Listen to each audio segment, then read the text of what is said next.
kita sebagai warga negara yang baik sekaligus sebagai umat Islam yang baik, kami menghimbau dan mengajak para agnia, ya, para dermawan untuk berzakat, berinfak ke Basnas, karena ini memang lembaga pemerintah non struktural.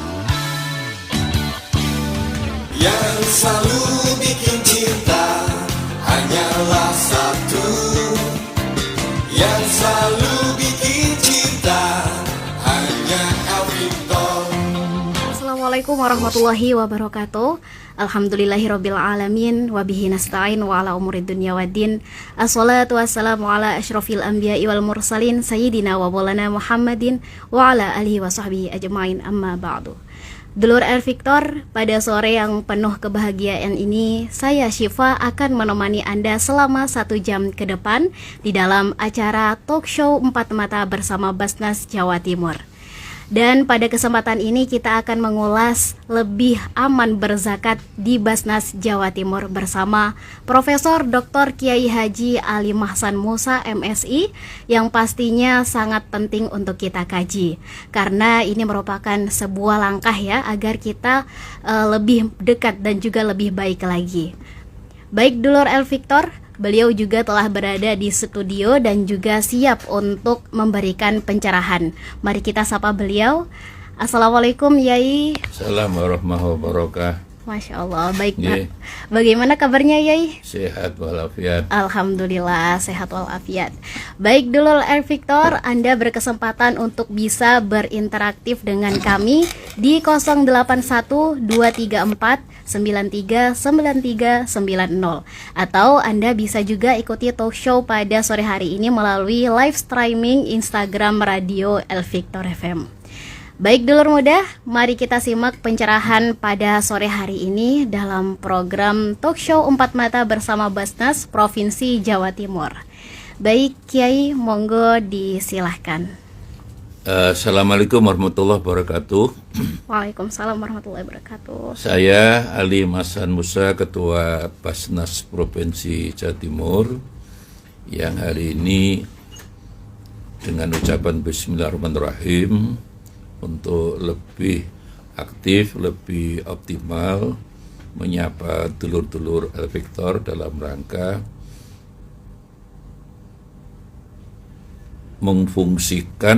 mengoptimalkan tugas kami sebagai pimpinan Basnas Jawa Timur. Para dulur Elvictor, Basnas itu namanya badan. Perlu kita jelaskan dulu, adalah lembaga pemerintah non struktural. Jadi badan itu sama kita dengan BMKG, sama dengan Badan Riset Nasional, sama dengan Badan Bencana Alam, sama dengan badan-badan yang lain yang tidak di bawah kementerian, karena badan kalau di Jakarta langsung di bawah Presiden, kalau kami di bawah komando Ibu Gubernur yang kemarin Ibu Khofifah, dan sekarang PJ-nya Pak Adi Karyono. Tugas pokok kami sesuai dengan Undang-Undang Nomor 23 Tahun 2011 adalah yang mengumpulkan uang sebanyak-banyaknya untuk kepentingan fakir miskin, anak-anak yatim, ya, termasuk mahasiswa yang membayar UKT-nya telat-telat itu, ya, termasuk kita ini 1 tahun 1001 bedah rumah. Kuncinya, syaratnya adalah memang rumah itu gedek, kemudian belum ada lantainya, masih tanah, itu kita 20 juta maksud saya ya. Jadi tugas ya sebenarnya perlu disampaikan, ada undang-undang, tidak ada undang-undang, sebenarnya kalau orang Islam kan wajib berzakat. Tapi dengan diundangkan seperti ini, kita sebagai warga negara yang baik sekaligus sebagai umat Islam yang baik, kami menghimbau dan mengajak para agnia, ya, para dermawan untuk berzakat, berinfak ke Basnas, karena ini memang lembaga pemerintah non struktural, ya. Memang ada di luar Basnas seperti Las-Las itu kan lembaga amil zakat itu di luar negara, tapi juga bukan berarti itu dilarang, monggo mawon. Kita prinsip fastabiqul khairat ya. Bahkan sebenarnya memang realitasnya kita harus akui las-las itu lebih aktif dulu ya, kayak kalau di Surabaya misalnya ada lembaga dana sosial Al-Falah, ada yatim mandiri ya. Di pusat yang terkenal ada Dompet Duafa misalnya ya, itu monggo mawon. Tapi bahwa kami memang yang pemerintah ya satu-satunya Basnas itu loh, badan itu sekali lagi lembaga pemerintah non struktural. Dan memang anehnya kalau semua badan ada APBN-nya, ya kami ini tidak ada. Kami malah ditugaskan untuk yaitu cari duit sebanyak-banyaknya untuk kepentingan fakir miskin, anak-anak yatim ya, yang kita lihat tidak hanya kemiskinan sebenarnya Mbak, yang paling membuat kita prihatin disparitas ya. Kesenjangan itu kalau BPS sendiri mengakui 70% aset nasional dikuasai hanya 9-10 orang gitu, yang saya sering kelakar. Ada Wali Songo, ada Nogo Songo misalnya itu ya. Itulah tugas-tugas kami yang pokok seperti itu. Luar biasa banget ya Yai, Masya Allah. Apa ada pertanyaan di luar? Tidak ada, ini langsung ya? Nggih, langsung saja Yai, nanti jadi ada sesinya sendiri buat pertanyaan yang muncul. Nggih. Jadi ini zakat infak, khususnya zakat para pemirsa dulur-dulur efektor, kita tahu itu adalah rukun Islam ya, yang di dalam Al-Quran selalu digandeng zakat dan sholat itu ya, sampai 21 kali. Kalau perintah sholat itu sekaligus perintah zakat.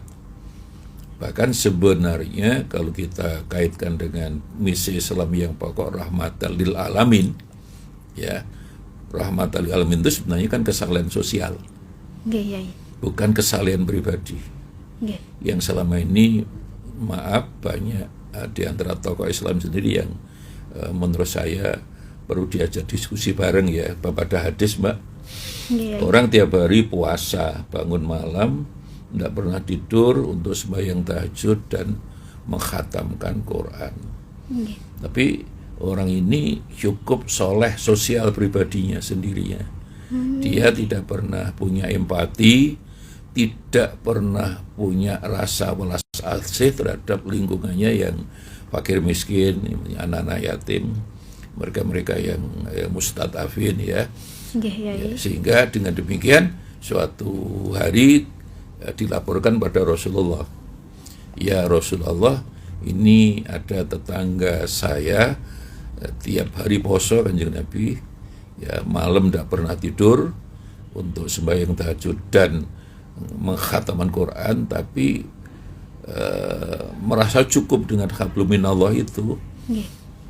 Akhirnya jam Nabi orang itu haram masuk surga. Itu artinya apa? Artinya bahwa tidak boleh dipandang enteng zakat infak itu dalam konteks solidaritas sosial. Itulah sebenarnya kesalehan sosial. Islam itu bukan kesalehan pribadi. Disinilah kita kadang-kadang harus mengingatkan diri kita, kalau Nabi itu haji sekali ya mestinya sekali aja. Tidak perlu 2 kali. Ya umroh misalnya juga, kalau Nabi umroh 4 kali itu kan rangkaian haji sebenarnya juga. Rangkaian umroh qadha itu ya, ketika tahun ke-7 tidak boleh masuk Mekah itu ya. Tapi prinsip sebenarnya Nabi beri contoh haji itu sekali, umroh pada dasarnya cukup sekali sebenarnya. Karena apa? Karena di dalam ajaran Islam ini hablum minanas tidak boleh dipandang enteng gitu loh. Betul ya. Satu ayat di dalam Quran bicara hablum minallah itu bandingannya ya 100 ayat bicara hablum minanas. Masya Allah, luar biasa ya. Ya, hadis Bukhari ini kalau kita teliti hanya sepertiga yang membicarakan hablum minallah. Berarti yang 2/3 hablum minanas. Lebih banyak berarti ukuran-ukuran orang ingin masuk surga kalau dia punya komitmen kemanusiaan, terutama mereka-mereka yang sedang kekurangan toh. Betul Maka ya. hadis Bukhari ini kan disyarah oleh Ibnu Hajar Al Asqalani, ya, Fathul Bari itu menjadi 20 jilid. Setelah diteliti dari 20 jilid syarahnya hadis Bukhari, ternyata hanya 4 jilid yang menjelaskan hablun minallah, berarti sisanya berapa? 16 jilid menerangkan hablun minannas. Dominanas. Jadi kembali pada rahmatul alamin ini betul-betul yang diinginkan Allah adalah bagaimana solidaritas sosial, terutama mereka-mereka yang sedang kekurangan, yang jumlahnya tidak sedikit. Kalau BPS sendiri, BPS itu mengakui ada sebuah penelitian, Mbak, bahwa 58% orang Indonesia ini sehari makannya tidak sampai 22.000. Itu menjadi miskin. Jadi apakah makan sekali, 2 kali, 3 kali nggak sampai 22.000, itu sebenarnya kategori miskin. Kalau 58% berarti kan separuh lebih. Betul ya. Nah inilah yang menjadi tugas kami, ya, belum dengan postur fiskalnya BPN yang baru ini, banyak analisis daripada para ahli ekonomi, dan BPS juga membenarkan kan kurang pro orang kecil, sehingga diprediksi kalau sekarang golongan menengah dalam waktu 4 bulan terakhir sudah turun menjadi ya antara menengah dan melarat lah katakan, itu 58 juta. Lah sekarang dengan postur fiskalnya BPN tahun depan seperti itu, kira-kira bulan Maret April yang akan datang kelas menengah itu kan turun lagi 141 juta tambah 58 juta, berarti kan sudah hampir ya 200 juta, padahal penduduk kita 275 juta. Betul ya. Nah disinilah maka Basnas mengajak pada para agnia siapapun, dan alhamdulillah memang hari ini kalau OPD dinas-dinas di Jawa Timur alhamdulillah sudah optimal, tinggal 1-2 dinas, termasuk dinas pendidikan yang memang kemarin dalam launching pemberdayaan UKM-KM, Pak Gubernur, PJ Gubernur ingin punya hutang katanya untuk para guru itu lebih dioptimalkan. Tapi alhamdulillah kampus-kampus sekarang juga mulai semua zakatnya ke kami. Kami selalu membanggakan UB misalnya Brawijaya Malang itu tiap bulan bisa 300 juta loh, Mbak. Masya Allah, luar biasa. Hanya memang kelebihan Basnas ini terus terang karena negara, pemerintah, jadi misalnya setor ke Basnas 300 juta itu yang 70% langsung kembali. Jadi UB sendiri, Brawijaya sendiri yang nanti akan menyalurkan, terutama kata Pak Rektornya, kepentingan ada anak-anak mahasiswa yang UKT-nya terganjal itu untuk mereka-mereka semua, termasuk anak-anaknya pensiunan tukang nyapu skalanya, tidak apa-apa gitu loh. Kemarin kami juga di Polda juga begitu, minggu depan kami diterima di Pangdam, termasuk di UNUSA sebelah kita ini juga hari Senin yang kedatang kami terima. UPN sudah alhamdulillah. Basnas Jawa Timur mulai mendapat kepercayaan hampir dari semua segmen yang ingin berinfak, bersedekah kepada orang kecil lewat Basnas. Betul, nah inilah yang harus saya sampaikan di mana-mana, bahwa zakat, infak, sedekah ini ajaran Islam dan pasti benar. Ya, Nabi dawuh bahwa sedekah itu akan menutup 70 ya pintu kejelekan, ya. Jadi as-sadaqatu tadfa ya sab'ina baban minasu. Jadi 70 kejelekan itu terhalang pintunya kalau orang suka bersedekah. Ya, makanya Nabi juga menyampaikan as-sakha, orang yang dermawan itu qaribun minan nas, qaribun minallah, baitun minan nar, dawuh Nabi. Orang yang dermawan, yang sakha ya, itu masih dekat sesama manusia, mesti disenangi oleh orang-orang, terutama yang disedekahi ya, dibantu. Dia jenenge Allah. Allah sangat senang pada orang yang sakha dan dia dijauhkan dari neraka. Masya Allah. Sebaliknya dawuh Nabi ya, al-bakhil, orang yang medit ya, Nggih, Yai. Medit ini kalau orang di Jawa, orang tua ngegem banyu ora netes. Oh, Kan tidak mungkin, tapi untuk menggambarkan betapa orang sangat-sangat medit itu sampai digambarkan, ya, Yai. dideskripsikan, ya, ngegem banyu ora netes. Kalau di Surabaya malah istilahnya saya cocok, agak kasar tapi cocok. iya. Di Surabaya itu kalau menyebut orang medit itu kan bakhil itu cetil lah ya. Itu metu kecambai. Itu saya cocok itu. Oh gitu ya. Konon di Surabaya dulu ada seorang ibu makan kedelai yang kecil, makan kacang hijau yang kecil, ya, setelah ke toilet ke belakang ternyata masih utuh namanya kacang hijau tadi. Masih Dibersihkan, Masya dibersihkan kemudian dijadikan kecambah. Maka saya setuju dengan orang Surabaya yang mengatakan orang itu sangat medit itu metu kecambai. Artinya ketika dibersihkan mestinya sudah, itu kan kotoran sebenarnya. Betul ya. Kotoran masih dimakan kan begitu. Iya, Nah, dimakan inilah. lagi ya, Yai. Masya Allah. Makanya Nabi dawuh al-bakhilu, ya, ba'idun minan nas, ba'idun minallah, qaribun minan nar, ya. Jadi Betul. orang yang medit, bakhil, metu kecambai tadi itu mesti jauh dari sesama manusia, dan Allah juga tidak mau mendekat dan dia dekat dengan neraka. Naudzubillah min dzalik ya, Yai. Masya Ya, Allah. orang Jawa mengatakan orang yang sakho itu ambek paromo arto. Ambek paromo arto itu orang yang suka nyumbang-nyumbang. Oh begitu, Yai. Kata orang sepuh di budaya Jawa, kalau orang itu suka nyumbang, itu ada implikasi positif, energi positifnya apa? Ono boyo sumimpang. Apa itu artinya, Yai? Boyo itu bahaya, Surabaya, Surawani, boyo, boyo sumimpang.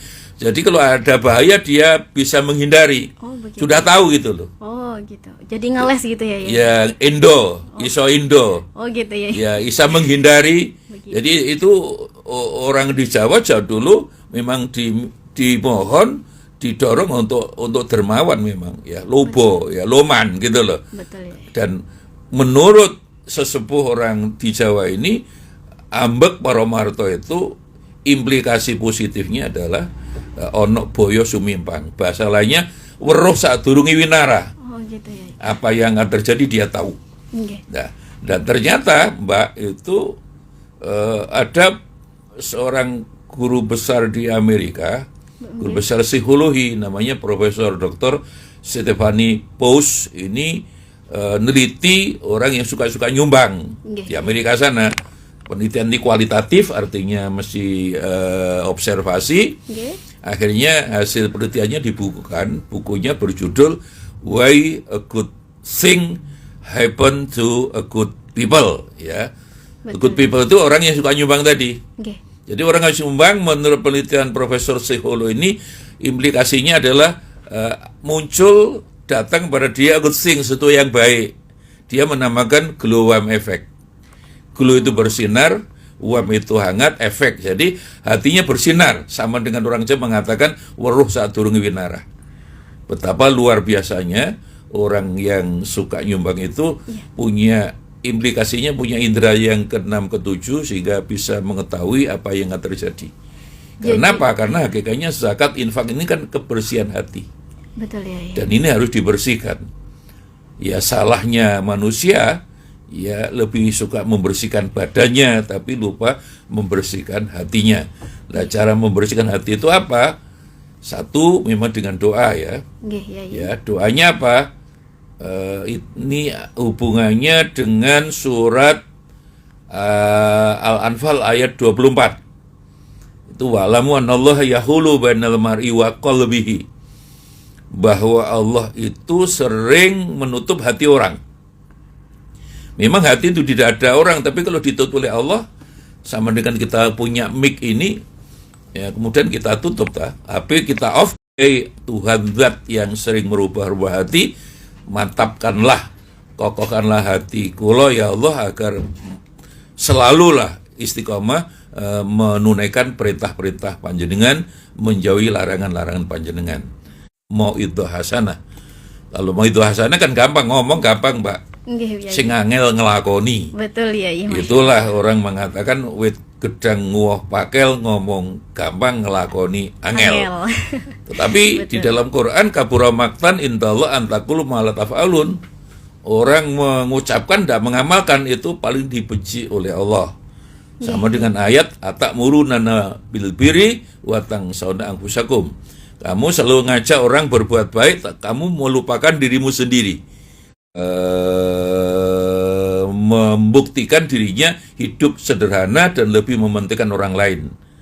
Jadi Nabi itu Mbak biasa sampai 7 hari tidak minum susu, walaupun tiap hari diberi susu orang. Ketika minum susu mesti ada orang datang, ya Rasul minum susu, nggih. Saya ini sejak kemarin belum minum susu. Lah yang datang itu jawab, lah saya malah 2 hari ya Rasul, diberikan. Jadi maka Nabi itu lebih banyak makannya, daharnya adalah kurma dan air zam-zam. Kalaupun ditambah roti gandum yang sangat kasar itu. Dan itulah malah sehat.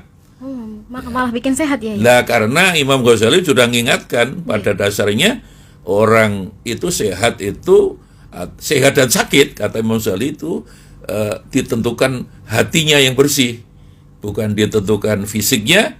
Dan orang sakit itu menurut Imam Ghazali bukan karena kurang makan, karena kakean mangan. Gitu ya. Itulah makanya Nabi itu sejarah hidupnya tidak pernah sakit kecuali sakit terakhir yang menjelang wafat itu sebagai sebuah sababiah lah mau meninggal dunia. Tapi selama hidup kan tidak pernah terdengar beliau sakit. Karena apa? Satu, hatinya bersih. Betul ya. Kebersihan hati dan tentu karena beliau itulah sangat dermawan. Yang kedua, memang daharnya oleh Nabi diatur banget gitu loh. Nabi kan kalau dahar, kalau belum lapar kan tidak dahar. Dan kalau dahar bisa digambarkan Nabi itu dengan 3 jari. Nah kita sekarang banyak orang yang mempraktikkan 3 jari tapi tidak pernah berhenti makan kan podoai. Jadi, nah Nabi ini karena apa? Karena hidup di dunia ini menurut beliau adalah makanya kita sering diingatkan ad-dunya sijnul mu'minin. Dunia ini bagi orang mukmin adalah penjara. Begitu ya. Itu artinya apa? Artinya bahwa orang di dalam penjara itu tidak boleh bersenang-senang, harus prihatin. Dengan bahasa lain, Nabi ad-dunya mazra'atul akhirah. Bahwa dunia ini adalah sawah ladang ya untuk kepentingan akhirat. Jadi artinya menanam gitu loh. Jadi di dunia kita nanam. Ya panennya nanti setelah kematian, setelah di akhirat nanti. Itulah makanya di Quran, Mbak, Nabi mengingatkan, kalau saya hitung di Quran kata dunia itu 115 kali. Kata akhirat itu juga sama 115 kali. Itu artinya apa? Karena orang di dunia harus ngurus dunia juga serius, bersungguh-sungguh untuk kepentingan dunia, tapi ngurus akhirat juga harus sama. Hanya bedanya, Mbak, kalau kata akhirat itu ada ayat 2 kali ditambah dar. Yang populer surat Al-Qasas 77 itu. Wabtaghi fima atakallah darul akhirah wala tansa nasibaka minad dunya. Carilah olehmu sesuatu yang diberikan Allah untuk kepentingan akhirat, kepentingan rumah akhirat. Dar itu rumah. Tapi wala tansa, kamu juga tidak boleh melupakan bagianmu ya untuk urusan-urusan dunia. Pertanyaan besarnya mengapa dari 100 kata dunia ini tidak ditambah dar yang artinya rumah itu. Kalau akhirat kok ditambah dar. Itulah Nabi mengingatkan, dan Quran tidak pernah salah, bahwa dunia ini bukan rumah kita kan di akhirat. Berarti rumah yang sesungguhnya tuh di akhirat gitu. Iya, makanya gak rumah rasa api-api.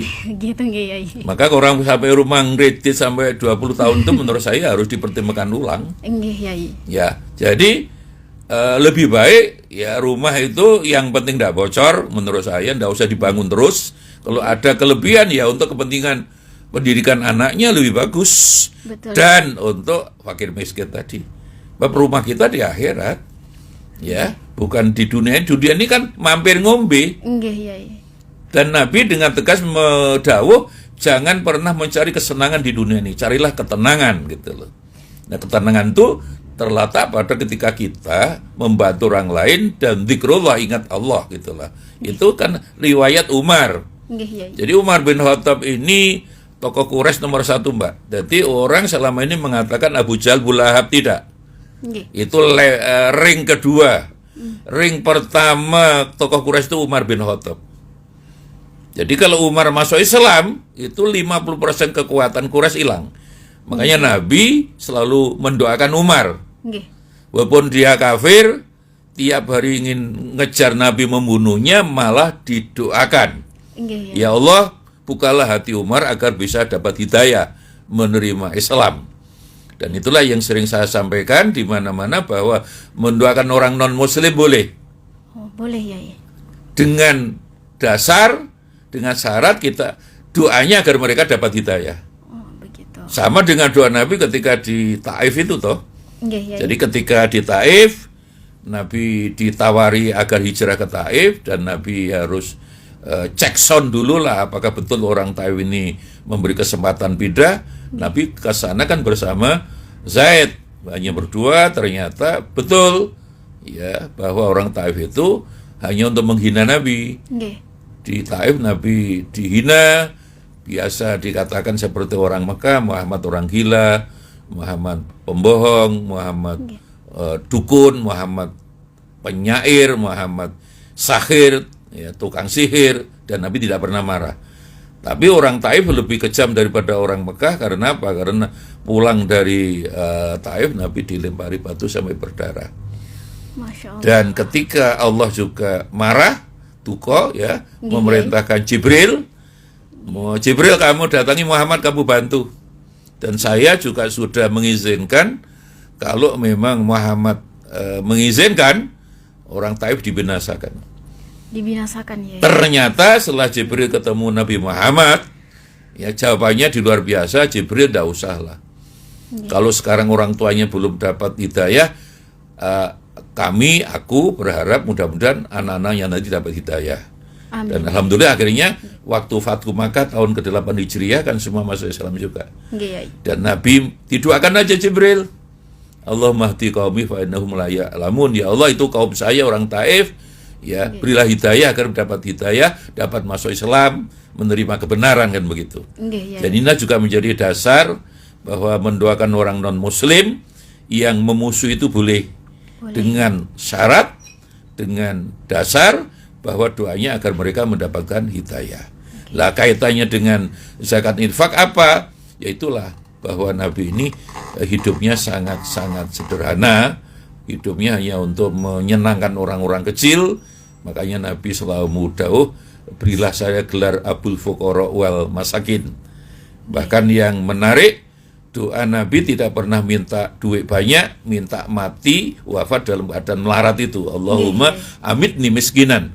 Ya Allah, wafatkanlah saya dalam keadaan miskin. Dan itu dibuktikan betul, Nabi meninggal dunia tidak bawa apa-apa. Masya Allah. Karena apa? Karena uangnya banyak beliau, tapi diberikan fakir miskin, para janda-janda.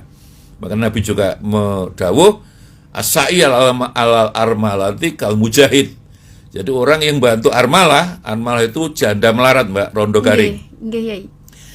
Di dalam bahasa Arab itu kalau disebut armalah itu mesti maknanya rondo garing, ya. Nggih, Yai. Tapi lek sayyib itu umum, mungkin rondo garing, rondo melarat, atau bisa juga rondo teles. Oh, gitu, Yai. Tapi bukan rondo royal yang jelas. Orang Nggih, Jawa Yai. ini memang kadang aneh.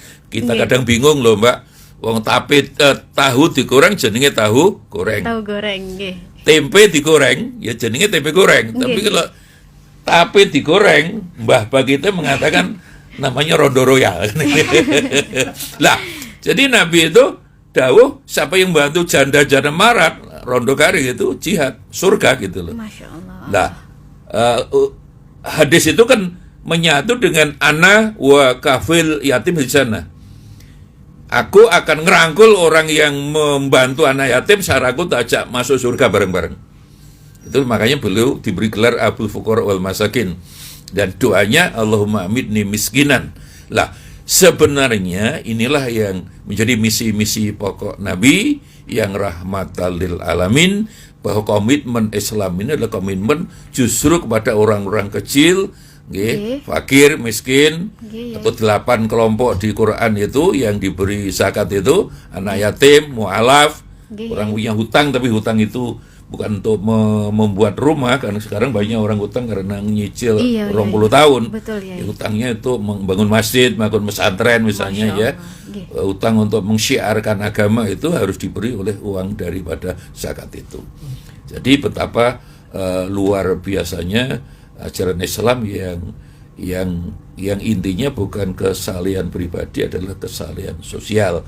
Itulah lewat zakat, infak, sedekah, dan dibuktikan oleh Al-Quran, dan Al-Quran tidak pernah salah bahwa satu ayat bicara hablum minallah bandingannya 100 ayat bicara hablum minanas. Belum minanas. Baik, Yai. Jadi sebentar saya tambah sedikit. Nggih.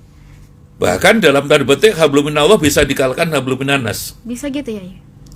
Puasa Ramadan itu kan hablum minallah. Nggih, Yai. Karena setelah puasa Ramadan tetap sakit, tidak bisa bayar puasa, nyaur puasa kan boleh bayar Dam, Yai. bayar dengan beras itu, ya Oke. boleh dibayar dengan ya diat, atau dibayar dengan beras 6 kilo itu ada 6 on ya satu orang Oke, itu. Yai, Boleh. 6 on. Jadi boleh. Jadi hablum minallah ya diganti hablum minanas boleh. Orang haji misalnya Mbak ya. Oke, Beberapa kewajiban haji tidak dilaksanakan boleh dibayar dengan bayar dam. Iya, Yai. Dam itu kambing satu. Berarti hablum minallah bisa diganti hablum minanas. Ya poso yang hablum minallah bisa diganti dengan beras. Nggih. Tapi dibalik kan tidak bisa. Nggih, Yai. Tadi kita sebutkan kok ngimami sholat ada ibu gendong bayi nangis. Nggih. Tapi sholatnya dipercepat. Begitu ya, Masya Nah, Allah. inilah jadi Islam itu komitmennya adalah orang-orang kecil, orang yang duafa mustadafin. Nggih. Itulah bedanya zakat dengan pajak. Kalau pajak memang ya untuk pembangunan yang ya pembangunan apapun, tapi kalau zakat jelas-jelas kepentingan adalah kepentingan orang-orang kecil. Disinilah maka siapapun yang punya kelebihan, tidak semua hartanya ya dizakatkan, hanya 2,5% kalau itu zakat profesi. Nah, hitungan kalau kambing, hitungan sapi ada lain lagi, hitungan petani juga lain lagi. Yang umum adalah zakat profesi 2,5%. Misalnya ada orang apakah pegawai negeri atau bukan dari perusahaan, kalau dia dapat 6,5 juta tiap bulan, maka sebaiknya 2,5% berarti 162.500 ya, 162.500 serahkan, dan kami dari Basnas akan menerima dengan senang hati, dan kita tasawurkan karena kita pemerintah, kita 1 rupiah saja korupsi kita kena 20 tahun. Nggih, Yai. Auditnya juga jelas dari audit syariah Kementerian Agama dari RSN, dan juga audit yang independen itu. Nggih. Baik, Yai, luar biasa, Masya Allah. Terima kasih penjelasannya, Yai. Kita lanjutkan kembali, dan ini sudah memasuki sesi pertanyaan, nggih, Yai. Monggo. Ini ada telepon dari salah satu pendengar kami. Nggih. Baik. Iya, Assalamualaikum. Oke. Waalaikumsalam. Assalamualaikum warahmatullahi wabarakatuh.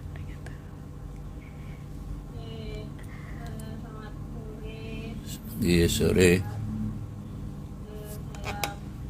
Nama saya Andin, saya dari Universitas Win. Halo, Halo. Iya, halo. nama saya Andin, saya dari Uniwara. Nggih, Mbak Andin.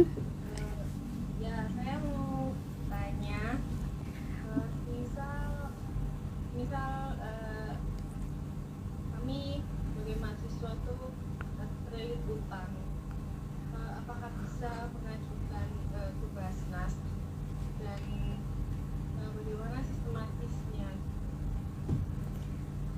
Ya. Kasih. Nggih. Baik, terima kasih Mbak Andin.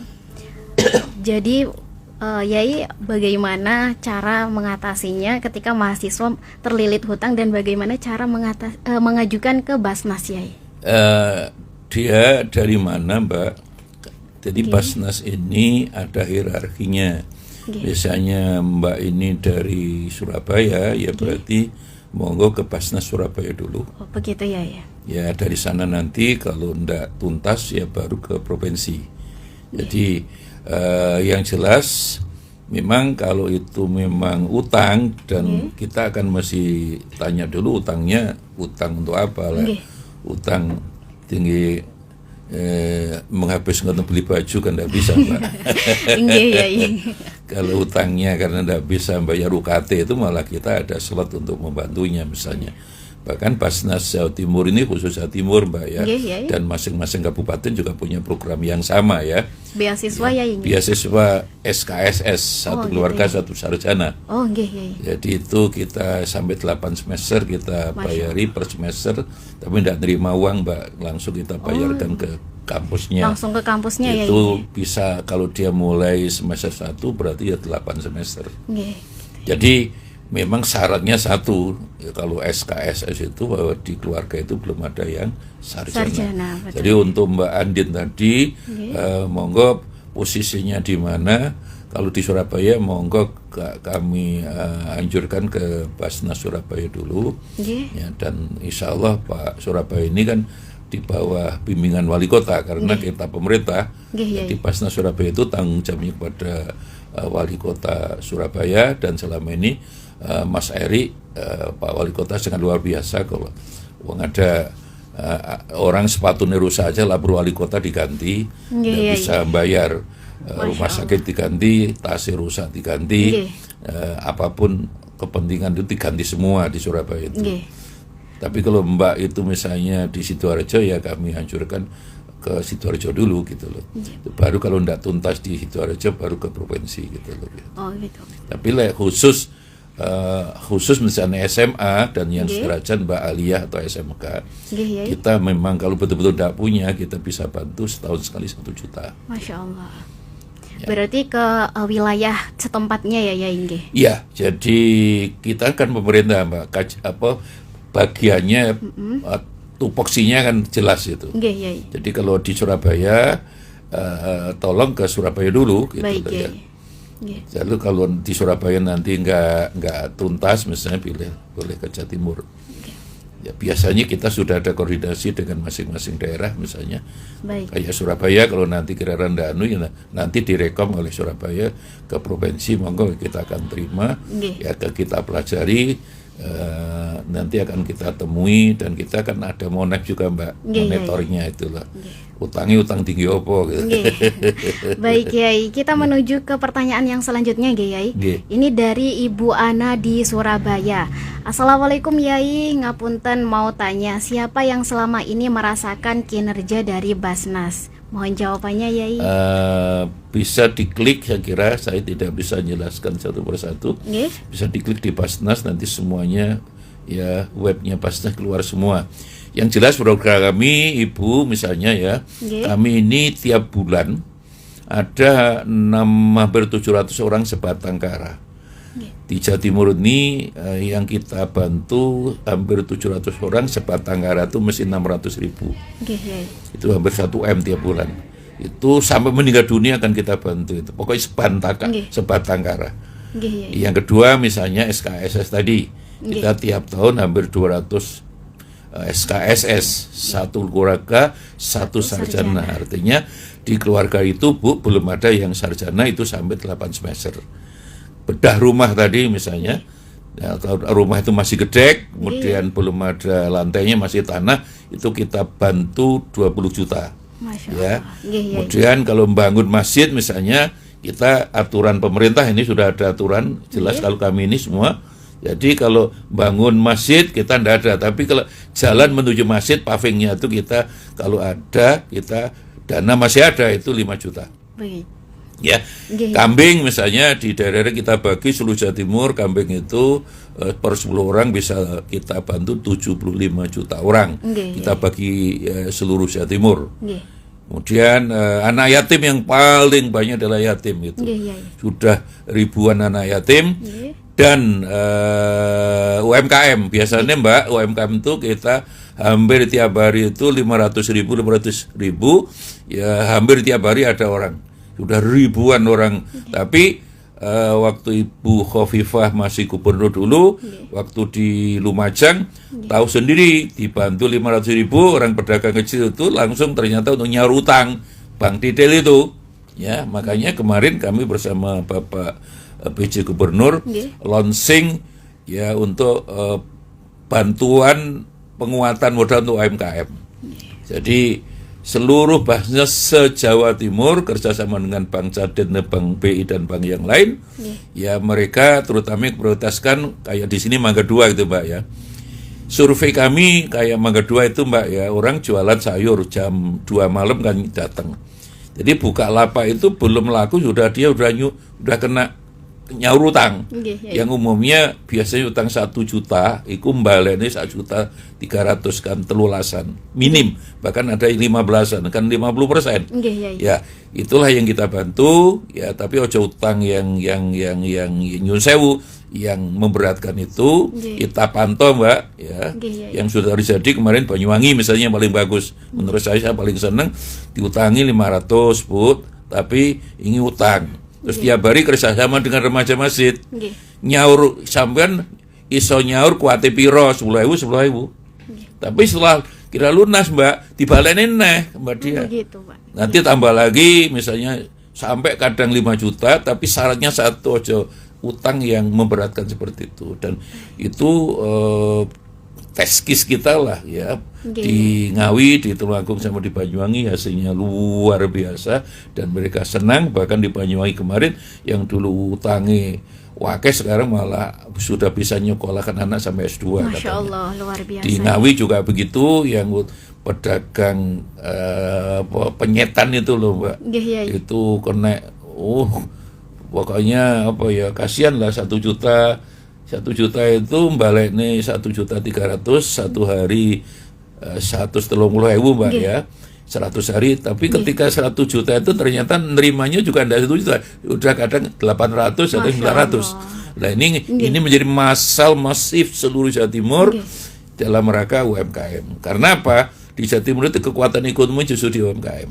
Mereka tidak akan kena tsunami, tidak akan kena apa itu COVID, mereka ada, tapi ternyata mereka kena nyun sewu utang-utang yang memberatkan seperti itu ya.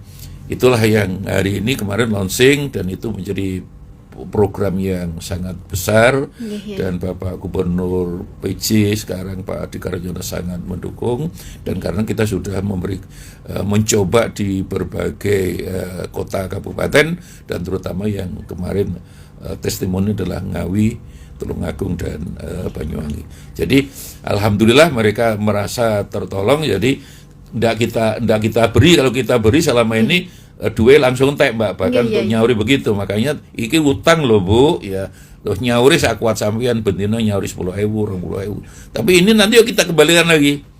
Misalnya nanti lunas tambahkan sampai 5 juta, orang itu kita bantu tidak terasa sampai 5 bulan, 6 bulan sampai 5 juta, tapi syaratnya hanya satu, ojo utang dengan yang bunga yang memberatkan seperti itu. Lah kami dibantu Bank Jatim, dibantu BI, dibantu OJK dalam rangka CSR mereka untuk, jadi mereka sudah tidak ada bunganya yang nanggung kami. Dan bahkan sebenarnya itu adalah bantuan dari kami.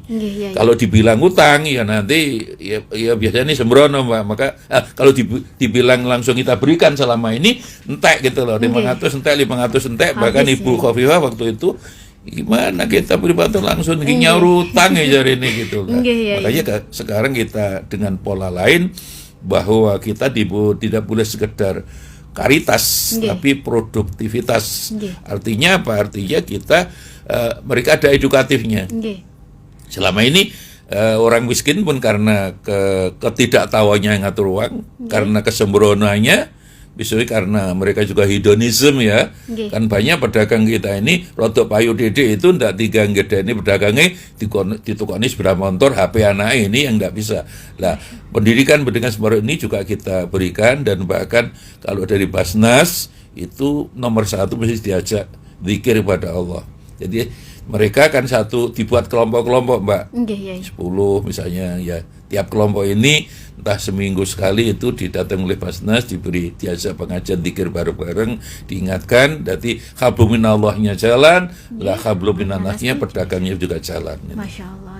Berarti luar biasa, banyak banget yang sudah mendapatkan dampak dari Basnas ini, nggih, Yai. Ya, menurut kami luar biasa. Kami hanya ngatur itu uangnya masyarakat, Mbak. Jadi kembali seperti UBI bisa dicek, Ibu tadi kalau ingin tahu, UBI itu paling bagus. Jadi UBI itu sekali lagi Brawijaya itu 300 juta. Ya, kemudian 70% kembali kepada mereka. Ternyata rektornya bilang terutama adalah untuk mahasiswa-mahasiswa yang selama ini bayari terlambat, yang punya hutang, misalnya kena pinjol ya sekarang itu mulai banyak, termasuk keluarga-keluarga pensiun dari tukang sapunya UBI misalnya. Termasuk kami ini, Mbak, di Karangmunyangan itu kan memandikan tuh hanya berapa itu.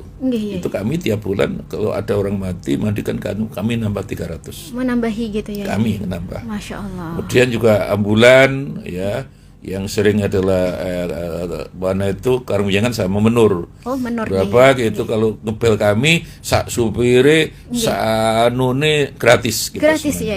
Masya Allah, luar biasa. Jadi kan bahkan kalau misalnya betul-betul itu pasiennya itu tidak bisa bayar, kita masih bisa mempertimbangkan bantu. Masya Allah ya. Baik Yai, kita ke pertanyaan yang selanjutnya. Ini pertanyaan dari Bapak Sony di Kedung Turi, Sidoarjo. Assalamualaikum Yai, bagaimana kalau mau ikut berbagi dengan sesama lewat Basnas? Mohon jawabannya Yai. Gitu. Kalau mau zakat infak, gampang saja Bapak. Jadi dibukalah web atau kalau datang ke kantor kami di Islamic Center. Kalau Bapak mau berinfak atau beratur, nanti kan ada kartu ZIS, Pak, kartu zakat. Jadi misalnya Bapak tiap bulan katakan hanya 100.000, itu langsung IT kita langsung jawab Bapak, uang Bapak masuk kami 100.000, langsung bisa lewat email atau lewat HP, langsung gitu kita. Jadi itu setiap bulan juga Bapak bisa ngecek di web, hari ini kita uang dapat berapa, keluar berapa, kepada siapa saja, IT kita baik. Dan Jawa Timur kemarin kita dapat IT nomor 1 dari seluruh provinsi Indonesia. Masya Allah, luar biasa ya. Jadi meskipun kita berbagi, kita bisa memantau gitu. Bisa. Jadi kalau Bapak kita dengan senang hati langsung ke kantor misalnya, ya. Kan kalau bisa lihat web gitu bisa kelihatan, ya. Kalau ingin langsung berzakat tiap bulan pada kami juga bisa, ya. Atau kalau Bapak misalnya orang Sidoarjo langsung ke Basnas Sidoarjo juga bisa, sama aja. Monggo. Baik Yai, ini masih ada pertanyaan lagi. Oke Yai. Sebentar Yai. Monggo. Ini ada telepon dari sebentar Yai. Halo, assalamualaikum. Waalaikumsalam warahmatullahi. Izin bertanya ya, ini monggo. seberapa aman kalau kita ini mau daftar di Basnas ya ini, karena dari yang kita ketahui ada beberapa kasus yang disalahgunakan dananya. Baik. Ya.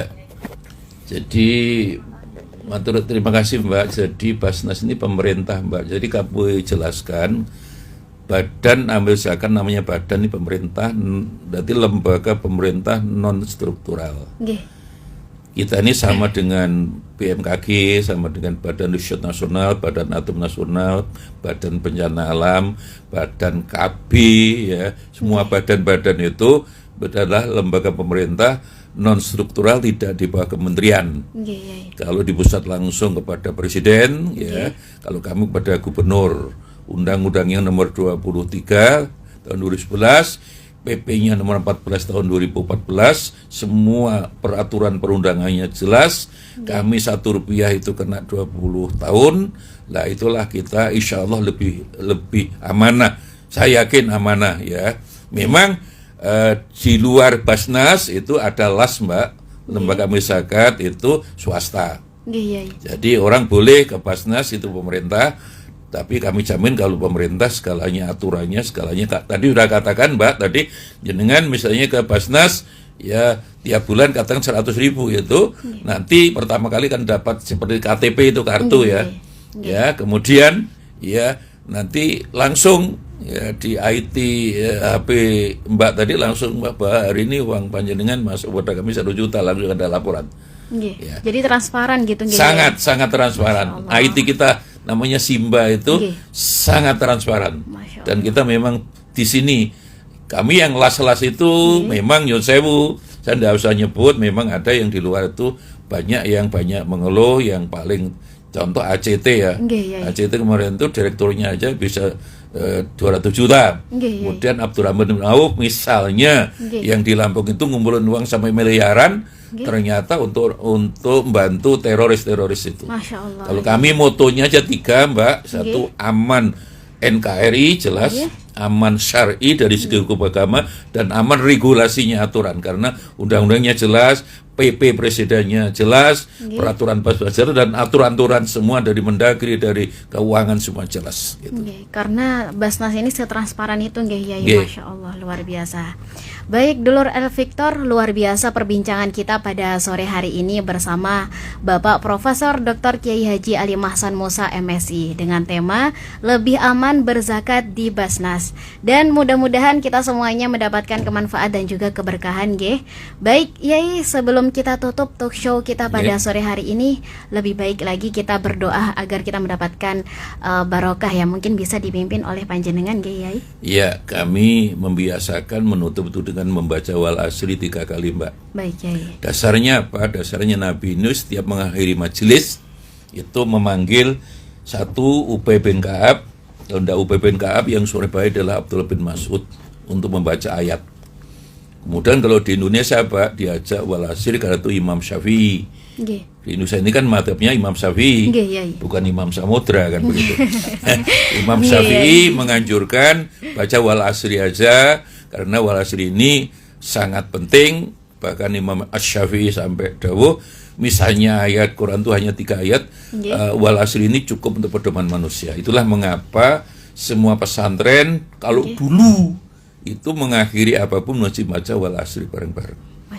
Dan saya belum menegaskan kalau subhanakallahumma itu ya moga-moga yang saya tahu sebenarnya itu kalau di Ihya subhanakallahumma itu bukan penutup majelis.